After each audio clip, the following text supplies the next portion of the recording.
تو حضور علیہ السلام فرماتے ہیں جو شخص نکاح کرے اور اس میں مہر رکھے لیکن مہر دینے کی اس کی نیت نہ ہو تو اس نے نکاح نہیں کیا، زنا کیا، کل قیامت کے دن اللہ رب العزت کی بارگاہ میں وہ زانیوں کے صف میں کھڑا ہوا ملے گا۔ تو اس لیے مہر کا معاملہ بہت حساس ہے، اور یہ اسلام کی خوبی ہے کہ دیگر مذاہب میں بھی شادی کا تصور ہے، لیکن شادی میں عورت کو بطور تحفہ جو مال دیا جاتا ہے وہ اللہ رب العزت نے اسلام کے اندر ہی رکھا ہے۔ اس لیے فرمایا وَآتُوا النِّسَاءَ صَدُقَاتِهِنَّ نِحْلَةً، اور عورتوں کو خوش دلی سے ان کے مہر ادا کرو۔ تو اس لیے ایک رواج دیں، اپنے خاندانوں کے اندر کوشش کیا کریں کہ مہر معجل ہی دے دیں۔ اتنا خرچہ کر دیا ہالز پر، مختلف ڈشز ہیں، کیا چیز پوسٹ پون کی جا رہی ہے؟ مہر پوسٹ پون کیا جا رہا ہے۔ باقی ساری پیمنٹس اسی وقت ہو رہی ہیں، سارے خرچے اسی وقت ہو رہے ہیں، پوسٹ پون کیا جا رہا تو مہر پوسٹ پون کیا جا رہا۔ بھائی لڑکی کا یہ حق ہے، کسی کو معاف کرنے کا حق نہیں ہے، کسی کو کم کرنے کا حق نہیں ہے، یہ لڑکی کا ڈائریکٹ حق ہے۔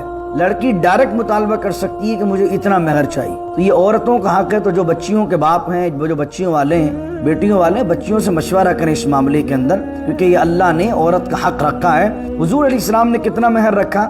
مختلف اوقات میں مختلف رکھا۔ امری واحلل عقدۃ من لسانی یفقهوا قولی اللهم صل علی سیدنا و مولانا محمد معدن الجود والکرم وآلہ وصحبہ وبارک وسلم وآتوا النساء صدقاتهن نحلة فإن طبن لكم عن شيء منه نفسا فكلوه هنيئا مريئا صدق اللہ مولانا العظیم۔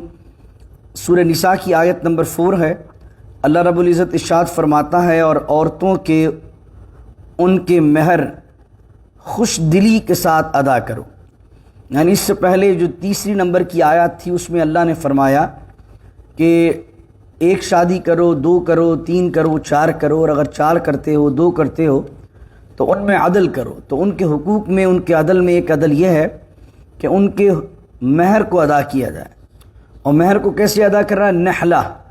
نحلہ کا مختلف تراجم اس کے کیے گئے۔ نحلہ کا معنی جو اللہ نے فرض کیا ہے تم پر مہر وہ ادا کرو۔ نحلہ کا ایک معنی تحفہ ہے، ہدیہ ہے، ہبہ ہے، یعنی عورت کو بطور ہدیہ، بطور تحفہ مال دو۔ اور ایک معنی یہ کیا گیا خوش دلی کے ساتھ دو۔ تو مہر کو جو ہے وہ عورت کو خوش دلی کے ساتھ ادا کرنا چاہیے۔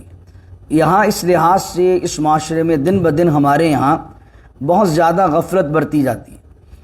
ایک تو لوگوں کا جو مسکنسیپشن ہے مہر کے لحاظ سے، وہ یہ سمجھتے ہیں کہ مہر کا تعلق ہے طلاق کے ساتھ۔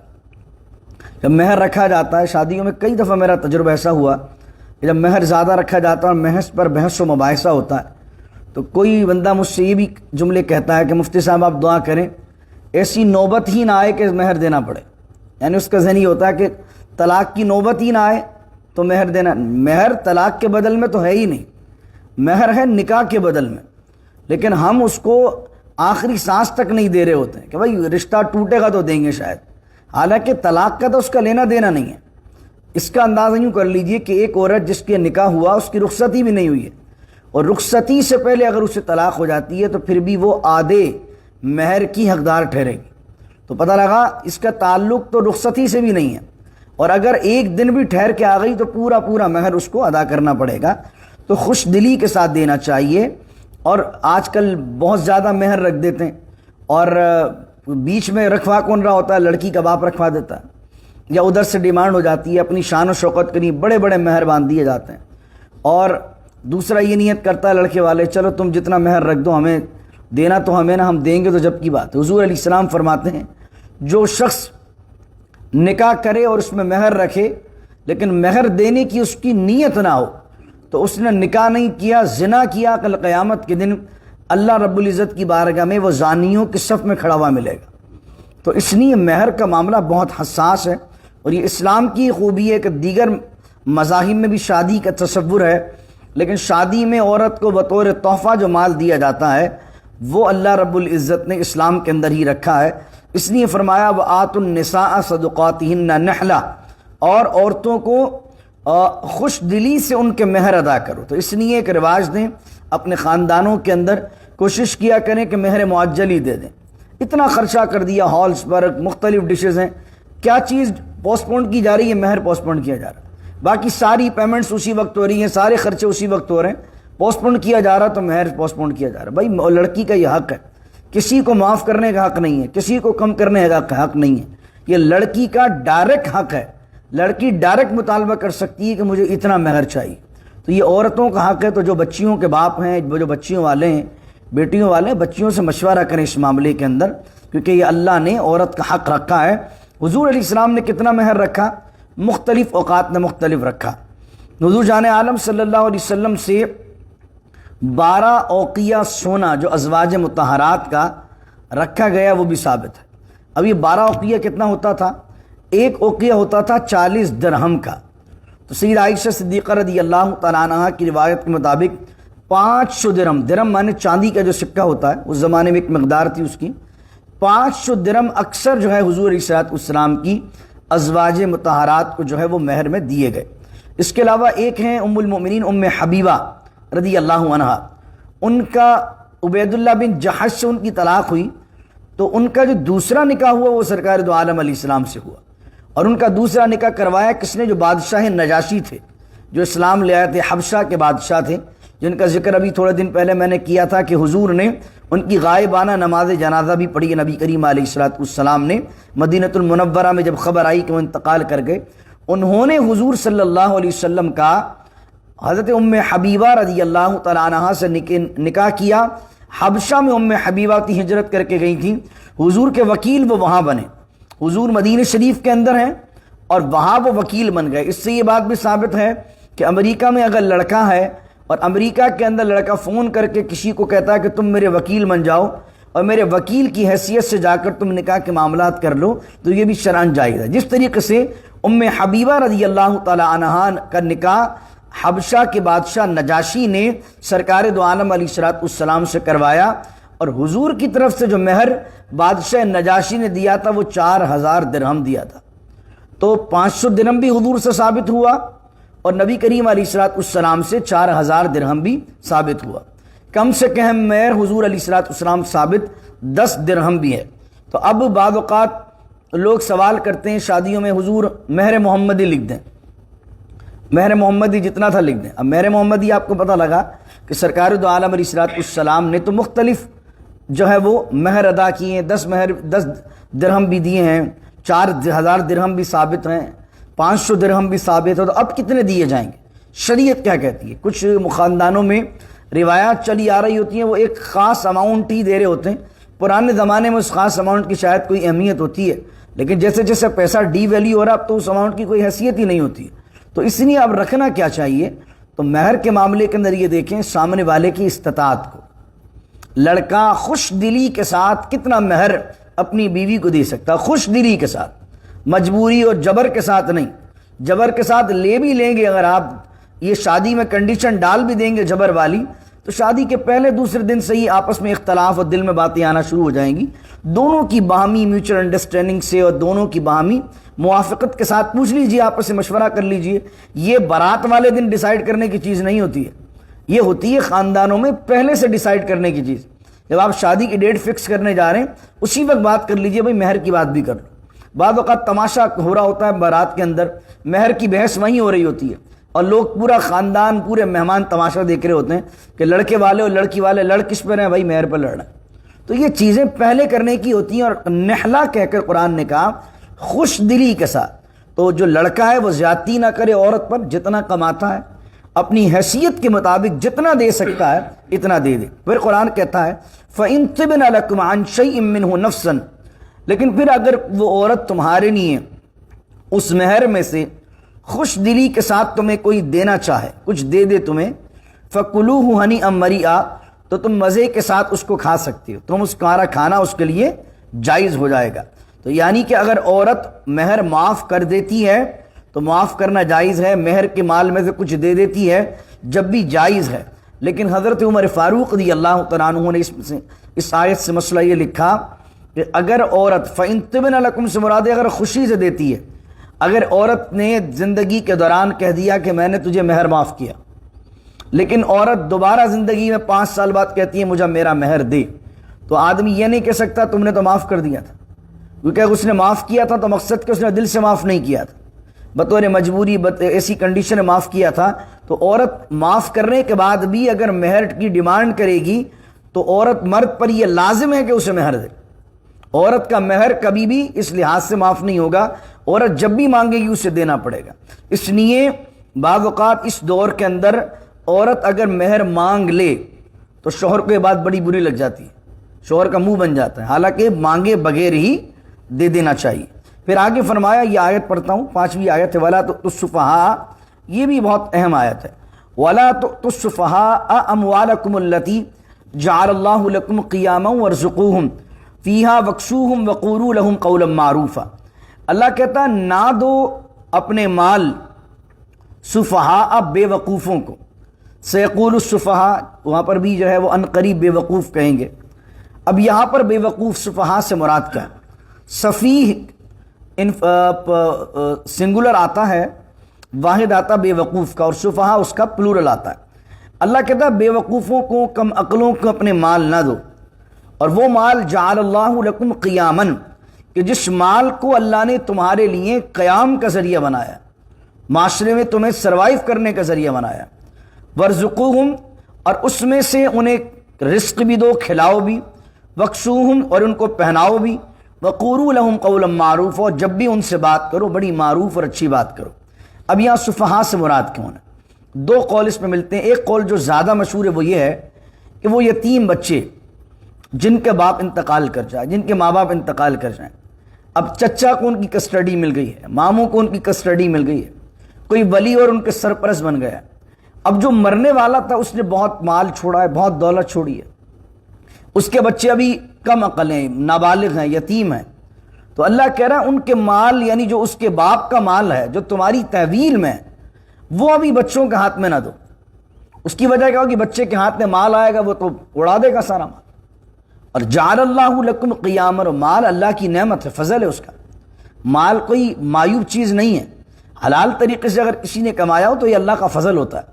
تو اللہ کہتا ہے جعل اللہ لکم قیاما، اللہ نے تمہارے قیام کا ذریعہ تمہارے مال کو بنایا. آدمی کی سوسائٹی میں بہت سی زاویوں میں عزت جو ہوتی ہے دولت کی وجہ سے ہوتی ہے، مال و دولت کی وجہ سے کہ ریپوٹیشن ہوتی ہے آدمی کی.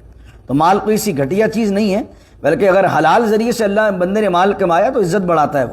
تو اللہ کہتا ہے جعل اللہ لکم قیاما، جو تم نے محنت سے کمایا ہے، رزق حلال کمایا ہے، جو سوسائٹی میں تمہارے قیام کا ذریعہ ہے، یہ جو مال ہے یہ یتیموں کے ہاتھ میں نہ دے دو کہ وہ سارا کا سارا اڑا دیں. ایک ابو موسیٰ اشعری رضی اللہ عنہ نے اس کا معنی کیا ہے. فرماتے ہیں ضمناً بات تو چل رہی ہے یتیموں کی، لیکن یہ حکم عام ہے.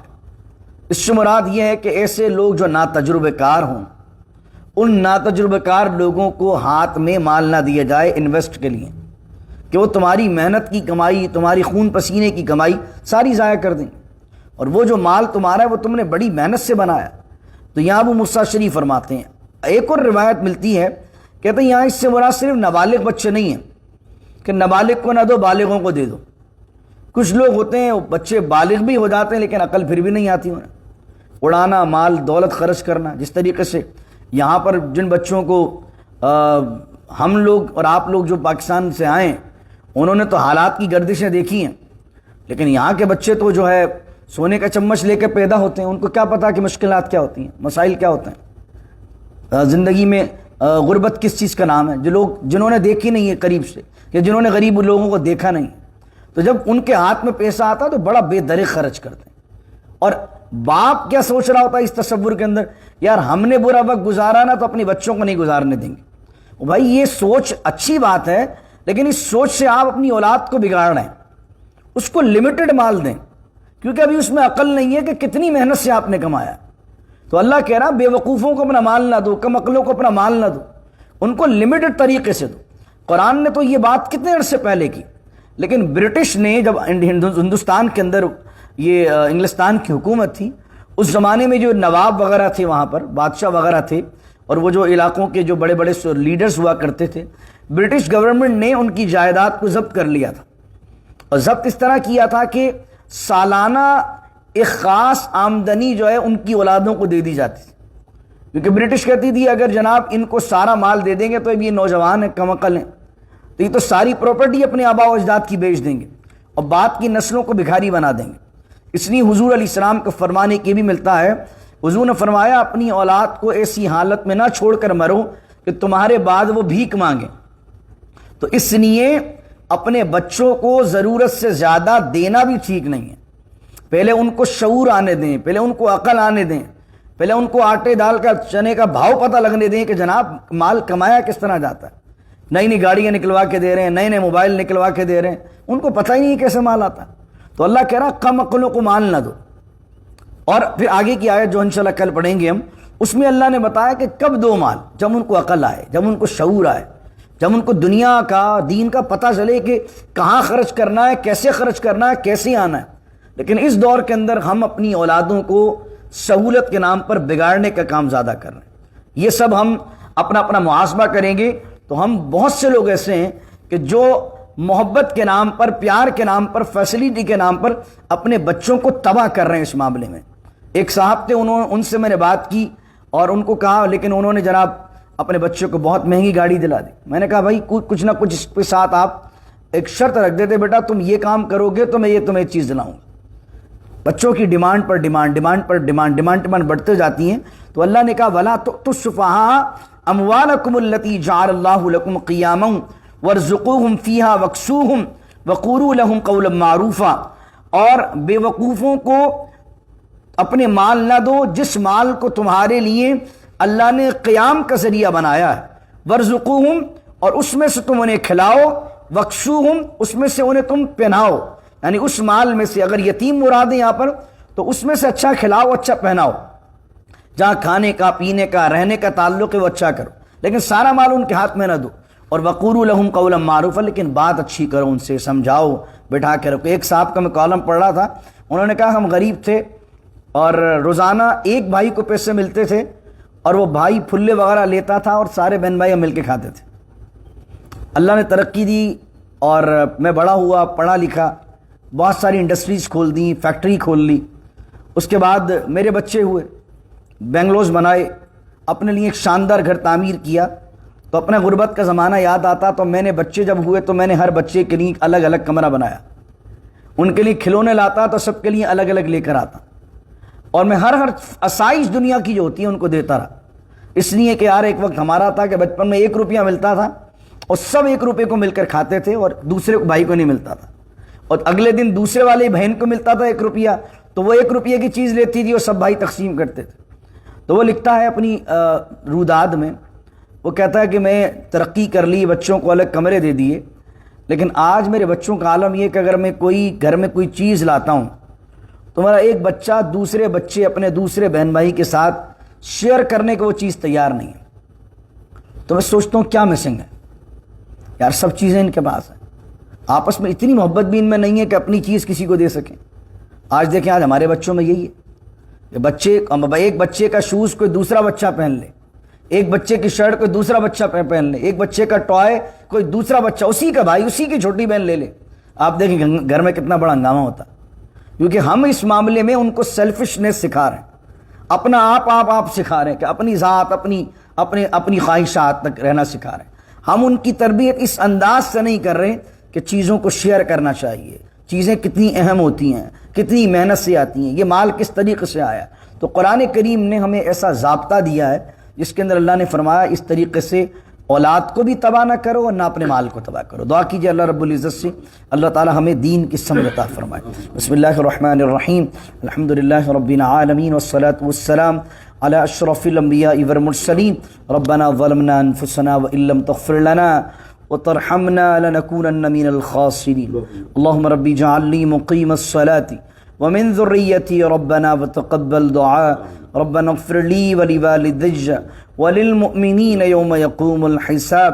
إن الله ملائكته يصلون على النبي يا أيها الذين آمنوا صلوا عليه وسلموا تسليما.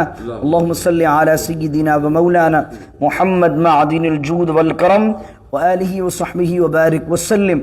سبحان ربك رب العزة عما يصفون والسلام على المرسلين الحمد لله رب العالمين. لا إله إلا الله محمد رسول